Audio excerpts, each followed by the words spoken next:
அவருடைய செய்கை இந்திரஜித்திற்கு வியப்பாக இருந்தது.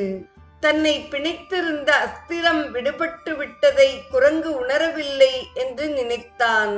ஆகவே விரைவிலேயே அதை லங்கேசன் முன்னிலையில் கொண்டு போய் நிறுத்த வேண்டும் என்று வீரர்களுக்கு உத்தரவிட்டான். தம்மை எப்படியும் ராவணனிடம் அழைத்துச் செல்வார்கள் என்று மாருதியும் அவர்கள் இழுத்த இழுப்புக்கெல்லாம் வந்து கொண்டிருந்தார்.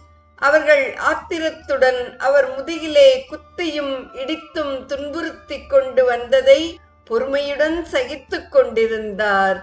கயிறுகளால் அவரை பிணைத்து தெருவழியே நடத்தி அழைத்துச் சென்றபோது பலரும் அவரை பலவாறு ஏசினர். அரண்மனையிலே சபை கூடியிருந்தது. ராவணன் சிங்காதனத்திலே அமர்ந்திருந்தான்.